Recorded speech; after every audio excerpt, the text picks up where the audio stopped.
computer. Shalom, shalom, shalom.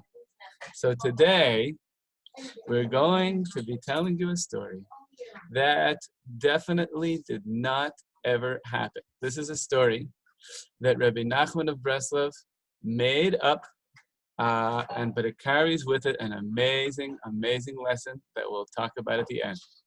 The story, I'm going to give it a name. The story is called Hold On. Wait, hold on? No, yeah, hold on. No, hold on. That's the name of the story. The story is called Hold On. It's sometimes in life we need to really hold on and keep our emunah so strong to get through difficult times. I'm just going to make a bracha now.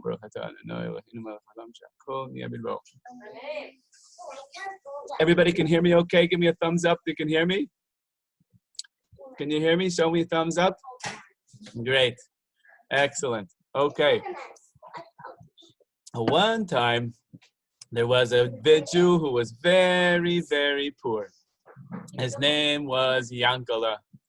He was so poor, the only way he could find any parnasa was to sell earth. Yes, to sell earth. He would go with his horse to somewhere deep in the forest and find a nice deserted place that wasn't owned by anyone, take out a big shovel and spend hours and hours digging up earth, putting it into big, big canvas bags, loading them onto his horse, and go back to the marketplace where he would set up his booth and he would sell earth. Other people were selling apples, other people were selling oranges, other people were selling clothes, and he was selling earth. That's all that he could do because he didn't have any field that he owned. He had nothing that he could grow. He didn't have enough money or skill to make any clothes. But he had a big shovel, a good trusty horse, some nice canvas bags, and there was plenty of earth all around outside the town that he could go and dig up. And people would pay him a few pennies for his earth, and they would take it home and make gardens with it and do whatever they needed with the earth that he was selling. And one day, while he was digging the earth, an amazing thing happened. He found a humongous diamond. It was like as big as my hand. Huge, crazy. He couldn't believe it. He never saw anything like this before. And he decided, wow, this is amazing.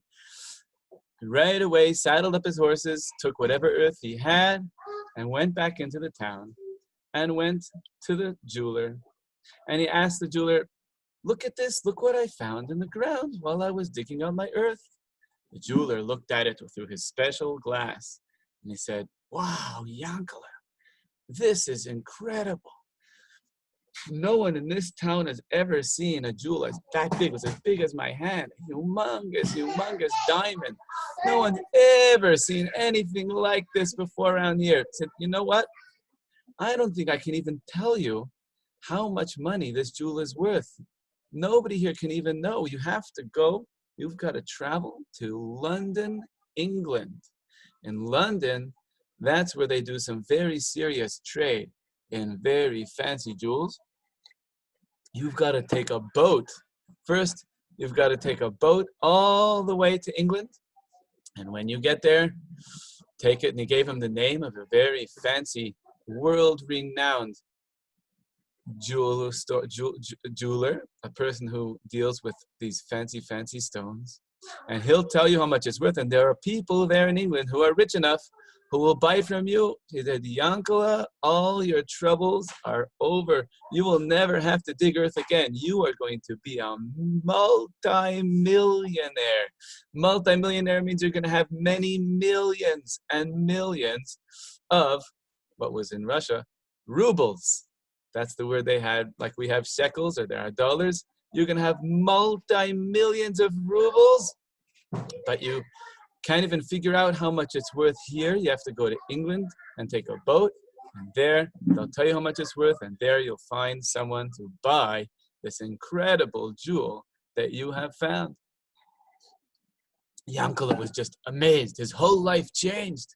from just being a simple Jew who's digging earth and selling it in the marketplace, suddenly he's going to be traveling all the way to England. What a crazy concept. He decided, okay, I'll do it. And he rode with his horse to the port. The port is the place where you get ships, where you can get on a ship.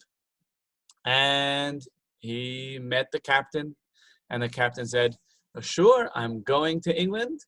It will cost you. And he named him a very large price. Yankala had no money. And Yankala said, listen, I don't have any money right now, but look, he pulled out the jewel. This was as big as my hand. He said, look at this diamond. This is worth multi-millions.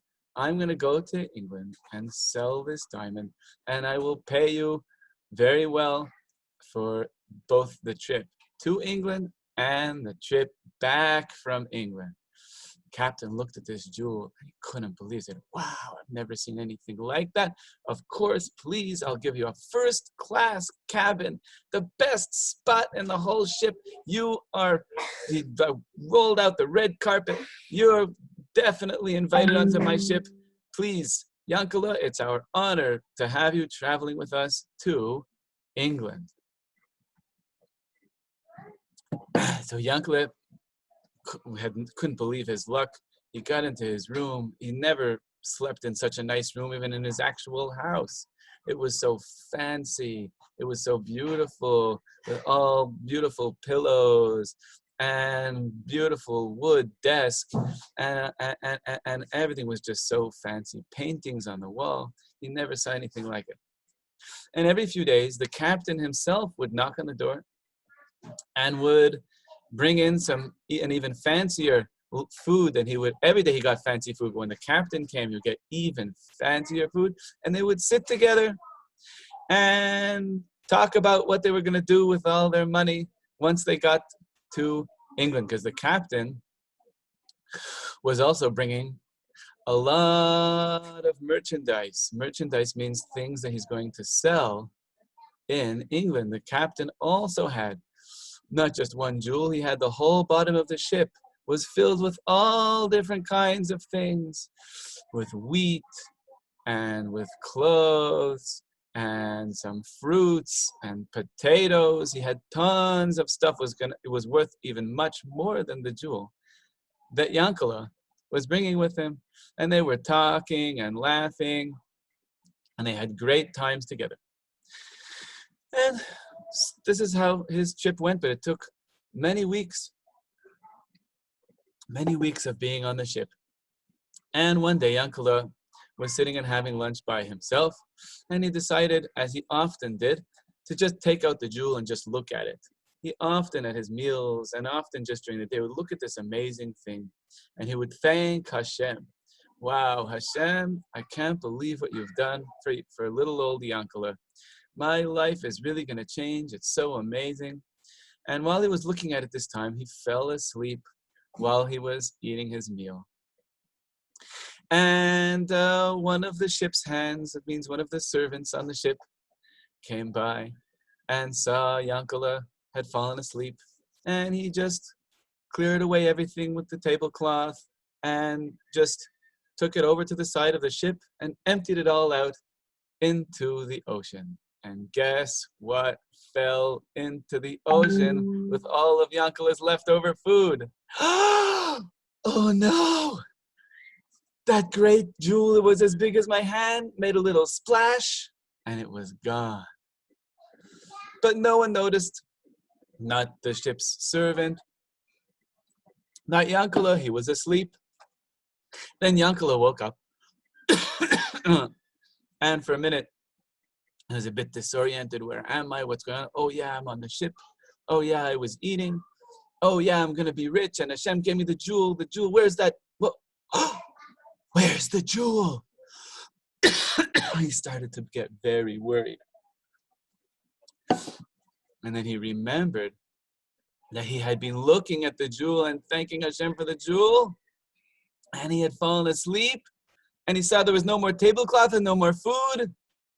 He quickly ran down to the kitchens, and with a crazy look on his face, he said, "Who cleaned my table? Who cleaned my table? Who cleaned my till they found the man who had come by and cleaned. He said, "Did you clean off my table?" I said, "Yes." He said, "What did you do with everything that was on the table?" I said, "Oh, well, the same thing I always do. I just put, like we do today with our plastic. You take the plastic off the table, just throw the whole thing in the garbage with all the extra food."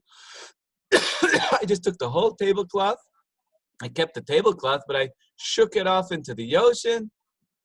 And that's what I did. Same thing I do every day. Yankele couldn't believe his ears. He walked back up to his room feeling so bad and so worried. And he thought, maybe it just rolled off the side of the table. Maybe it's still somewhere in my room. And he looked at every inch of his fancy schmancy room in the ship. He looked everywhere. Oh my goodness. What happened to my jewel? Suddenly there was a knock on the door. And it was the captain. The captain had come. Every few days, like we said, the captain would come and bring in food, and they would have lunch together and talk about all the things they were going to do once they were rich, when they get to England. And Yankele is thinking to himself, wow, what do I do? Captain came in. Yankele quickly turned around and lifted his eyes to Shamayim. And he said, Hashem, Yankele, I trust you. You're the one who gave me that jewel to begin with. And you're the one who took it away. And he said this in a low voice so the captain wouldn't hear. And I trust you, Hashem. That somehow, everything is going to turn out okay. And he said it with such emunah, such faith, that his heart stopped beating so fast, and he was able to calm down and turn around and put a smile on his face, say, hello, Captain, let's sit and have some lunch. And they sat and they had their lunch. Captain didn't notice anything different about Yankele, even though Yankele had just lost his jewel. Didn't notice anything different because Yankele had so much emunah that the same Hashem who gave him the jewel is the same Hashem who took it away, and Hashem will take care of him. And Yankele davened really, really strong. The next few days and weeks, wow, it was hard for him. It was very hard for him, but he really davened, and he had a lot of emunah. And every time the captain came in, he saw that he was in a happy mood. Then, it was just a few days before they reached England. The captain came in one more time, and the captain said, we're almost there. And he said to Yankele, when we get to England, I'm going to come off of this ship with lots and lots. Like I told you, the whole bottom of the ship is filled with merchandise. I've got fancy dresses. I've got fancy suits. I've got wheat. I've got potatoes. I've even got wood, some cedar wood that I picked up in Lebanon. Till today, the flag of Lebanon has the cedar tree on it. I've got so many different kinds of very expensive and important things that many people are going to buy. And like we spoke about, I'm going to be a rich man. But I'm worried that when we get there, they're going to charge me too much taxes, and people are going to be too suspicious about me coming in with so much stuff. Just one man coming with so much stuff. Said, here's what I'd like to do. I want to sign over half of everything I have in the ship. I'm going to sign it over to you. Take out a contract. We'll put your name on it. And I want to do this. I trust you because I see you're such a happy, wonderful guy, and you're a rich man anyway with that jewel you've got. Yankele kept a straight, happy face.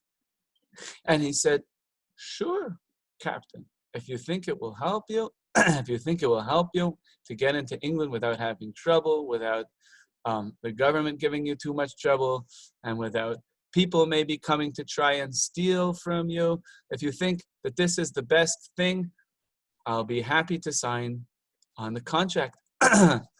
And the captain said, great, I really appreciate it. And he brought in one of his assistants, and they took out a very fancy piece of paper, and they wrote down a very official contract, and they had witnesses, and they even had a lawyer there, and they officially made Yankala the owner of half of everything that was on the ship. Tons and tons of stuff, worth much more than that amazing jewel that Yankala had lost. They arrived in England. But I forgot an important point.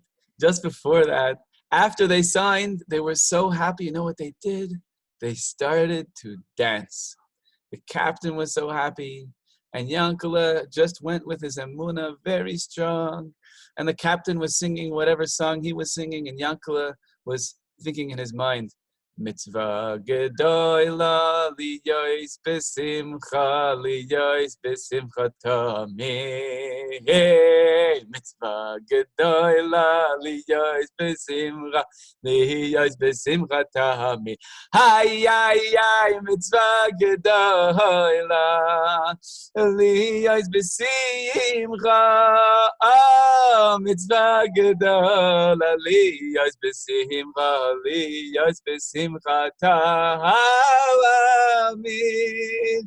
And he really felt simcha. It was just amazing for him signing this crazy contract. He had no idea what was going to happen when he got there. He didn't have the jewel, but he trusted in Hashem, really strong. And they were dancing, and everything seemed fine.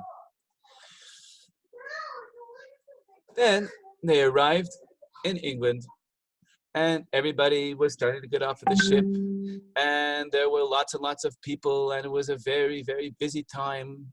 All the other people on the ship were going off and meeting their friends, and they had the big, huge crates, big, humongous boxes of all the fancy dresses and the fancy suits and the wheat and the potatoes and the cedar wood that was stowed under the ship that belonged half to the captain and half to Yankala.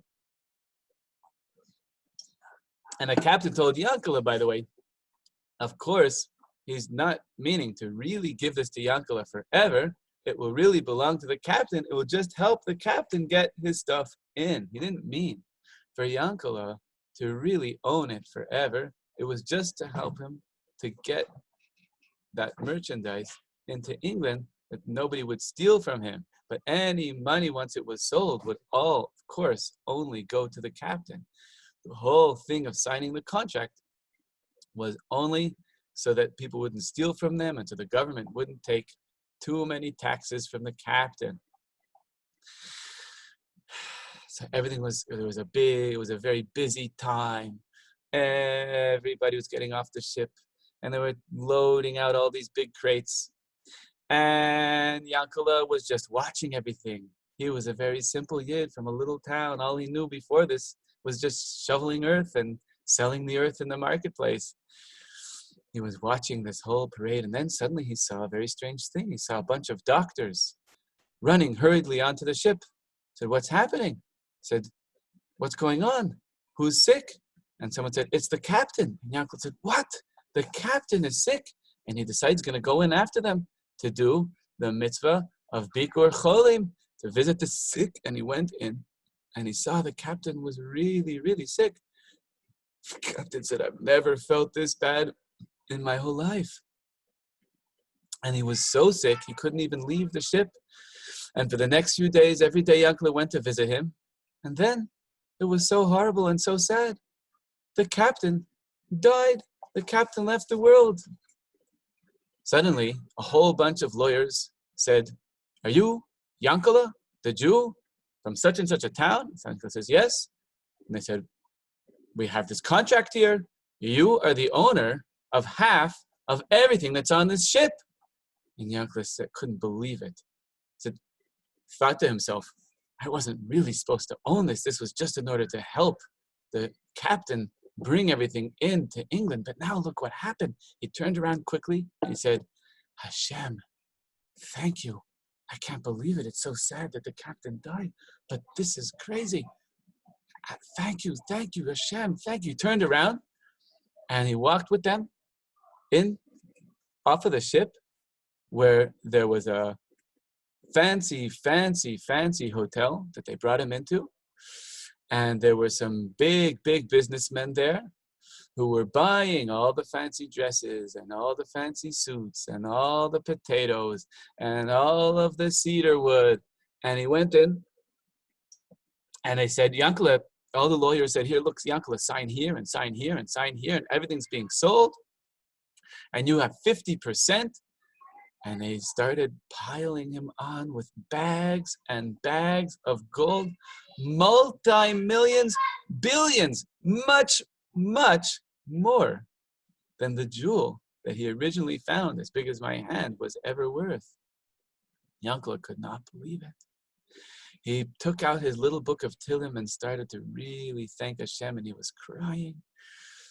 He couldn't believe it. The whole way back on a ship back, a different ship, felt like it was a dream, and he came into his town and just became the biggest Baal Tzedakah, the biggest giver of charity in his whole town, and took care of everyone.